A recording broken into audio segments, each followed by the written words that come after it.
क्या है अमित शाह का सीक्रेट जो कांग्रेस के हाथ लग गया? किसने अमित शाह के सीक्रेट को कांग्रेस के हवाले किया? कौन है अमित शाह के साथ कांग्रेस की ओर से भेजे गए स्लीपर सेल जो पल पल की खबर कांग्रेस को देता है? शाह कब क्या कर रहे हैं, किससे बात कर रहे हैं, किससे मुलाकात कर रहे हैं, किस मुद्दे को लेकर क्या रणनीति बना रहे हैं? अब बीजेपी के चाणक्य अमित शाह की हर एक्टिविटी दोस्तों कांग्रेस के रडार पर है। नमस्कार दोस्तों, मैं हूं परवीन सानी। दोस्तों, ये अपने आप में हैरानी वाली बात है। भारत के गृह मंत्री अमित शाह, जिनके पास एजेंसियों की पूरी अथॉरिटी है, आईबी है, आयकर विभाग है, सीबीआई है, ईडी है, जो उनके पास उनके विरोधियों की पूरी खबर पल पल की देती है, उसी अमित शाह के आसपास कोई है जो उनकी हर तरह की एक्टिविटी से कांग्रेस को अपडेट कराता है। अमित शाह अपनी राजनीति के जरिए अपने विरोधियों के खिलाफ कब कौन सी चाल चलेंगे, इसकी हर छोटी बड़ी जानकारी कांग्रेस के हाथ लग जा रही है। ये दावा मैं नहीं कर रहा हूं, बल्कि कांग्रेस कर रही है। दोस्तों, इन दिनों बिहार चुनाव में गृह मंत्री अमित शाह बिजी हैं। बिहार के हर विधानसभा क्षेत्र का वो बुलेट की रफ्तार के साथ दौरा कर रहे हैं, रैलियां, जनसभाएं कर रहे हैं। लेकिन इसके साथ ही जहां प्रचार करने के लिए जाते हैं, कुछ और भी करते हैं जो वोटिंग की लीगल प्रोसेस से इतर कुछ अलग है, बेहद ही अलग है, और कहिए अपने आप में अजीब है। ये मैं नहीं कह रहा हूँ दोस्तों, ये कांग्रेस का दावा है। कांग्रेस ने अमित शाह के सीक्रेट पर से अब पर्दा उठा दिया है। पर्दा उठा तो भेद खुल गया, भेद खुल गया तो कांग्रेस की ओर से सीधे अमित शाह से पूछ लिया गया, ये जो आप कर रहे हैं इसके पीछे आपका मकसद क्या है? आप अपने राज को छिपाने के लिए ऐसा क्यों कर रहे हैं? और ऐसा कर रहे हैं तो ये जनता की सुरक्षा से भी खिलवाड़ है। तो खिलवाड़ क्यों कर रहे हैं? कांग्रेस को दोस्तों ये अजीब लग रहा है। कुछ पल के लिए अमित शाह गुमनामी के अंधकार में क्यों ले जाना चाहते हैं? क्यों चाहते हैं उन पर किसी की नज़र ना जाए? वो चुपके से आएँ, चुपके से रहें, चुपके से मुलाकात करें, चुपके से मुलाकात करके कोई चला जाए और चुपके से ही निकल जाए। आखिर अमित शाह ऐसा क्यों कर रहे हैं? आखिर इस सीक्रेट के पीछे अमित शाह का मकसद क्या है? चलिए दोस्तों, कांग्रेस प्रवक्ता पवन खेड़ा ने आखिर अमित शाह के किस सीक्रेट से पर्दा उठाया, वो उन्हीं की जुबानी सुनिए। एक अजीब बात हमने देखी, इसी होटल में देखी। जब गृह मंत्री इस होटल में आते हैं तो लिफ्ट के सीसीटीवी के ऊपर कागज चिपका दिया जाता है।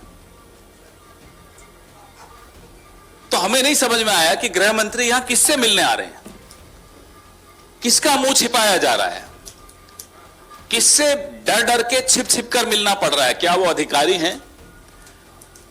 कौन है?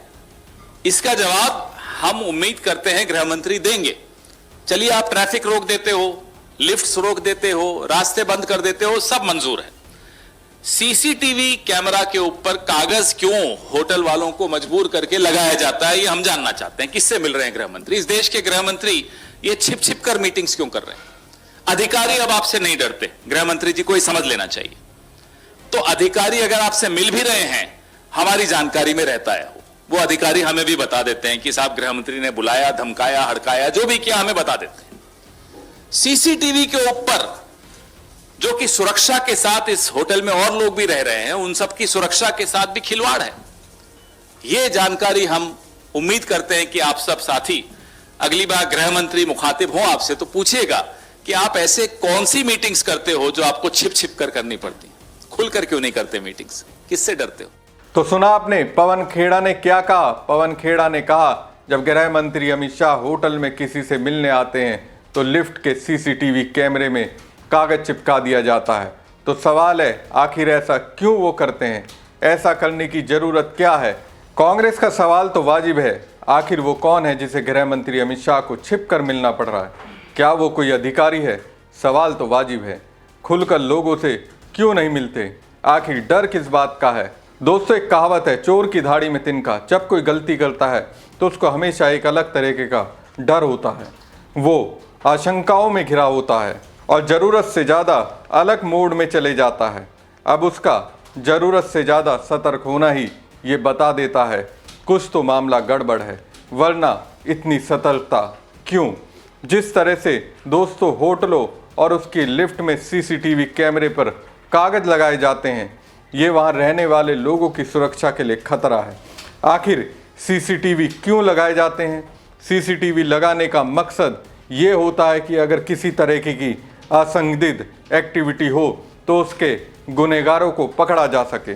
तीसरी आंख के जरिए हर तरीके की एक्टिविटी पर नज़र रखी जा सके।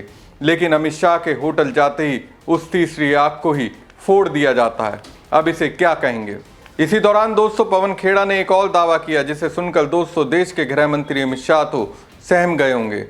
खेड़ा कहते हैं, अमित शाह एक बात समझ लें, देश के अधिकारी भी अब आपसे नहीं डरते। अगर आप उनसे मिलते हैं, धमकाते हैं तो हमें सारी बातें पता चल जाती हैं। अब दोस्तों ऐसा है तो अमित शाह से जुड़ी पल पल की खबर कांग्रेस को अपडेट की जा रही है। ये सुनकर बीजेपी के अंदर अलग तरीके की बेचैनी होगी। सोचिए, जिस मोदी शाह पर विपक्ष की ओर से ये आरोप लगते रहे हैं कि वो अपनी एजेंसियों के जरिए उनकी निगरानी करते हैं, उनकी गतिविधियों पर नज़र रखते हैं, कब क्या फैसला लेंगे उसकी जानकारी पहले ही ले लेते हैं, उसी मोदी के शाह से जुड़ी खबर उनके पास आ जा रही है, जबकि कांग्रेस सत्ता में भी नहीं है। फिर उनके पास जानकारी कहाँ से आ जाती है? सोचिए, जिन अधिकारियों से कांग्रेस को जानकारी मिल रही होगी वो इतना रिस्क लेकर ऐसा क्यों कर रहे होंगे? जाहिर सी बात है, प्रशासनिक लेवल पर पानी सिर से गुजर चुका है। वो अब किसी भी तरह से सरकार से छुटकारा पाना चाहते हैं, किसी भी तरह से बीजेपी को हर मोर्चे पर हारता हुआ देखना चाहते हैं। और इसके लिए उनके पास एक ही विकल्प है, वो है राहुल गांधी और उनकी पार्टी कांग्रेस। हमारी खबर आपको कैसी लगी कमेंट बॉक्स में कमेंट करके जरूर बताएं। साथ ही पेज को ज़्यादा से ज़्यादा लाइक और शेयर कीजिएगा। धन्यवाद। जो झूठा राष्ट्रवाद है इनका कि जब जब चुनाव आता है तो ये बातें करते हैं। 2-3 दिन पहले मैं मिली एक पुलवामा के शहीद के परिवार से। पूछिए इनसे क्या किया है इन्होंने उन परिवारों के लिए, उन शहीदों के लिए। सेना को मजबूत करने के लिए क्या किया है? अग्निवीर ले आए। मुझे मालूम है कि कितनी आशाओं को लेकर बिहार के नौजवान तैयारी करते थे, प्रशिक्षण करते थे सेना में भर्ती होने के लिए। दिल में राष्ट्रवाद की भावना, देशभक्ति की भावना लेकर मैंने खुद अपनी आंखों से यूपी में देखा है। 4 बजे सुबह 10-15 लड़के गांव में जा रहे। मैं गांव में क्या पूछोगे क्या कर रही थी 4 बजे सुबह? मैं पुलिस मेरे पीछे थी। मैं जा रही थी लखीमपुर खेरी, क्योंकि भाजपा के मंत्री के बेटे ने 6 किसानों के अपनी गाड़ी के नीचे कुचल दिया था। तो मैं उन परिवारों से मिलने जा रही थी, पुलिस मेरे पीछे थी। मैं 4 बजे सुबह गांव में थी। गांव में मैंने देखा 10-15 लड़के आ रहे हैं। तो मैंने कहा ये 4 बजे सुबह क्या कर रहे हैं? वर्जिश कर रहे थे, दौड़ लगा रहे थे। किस लिए? सेना में भर्ती होने के लिए।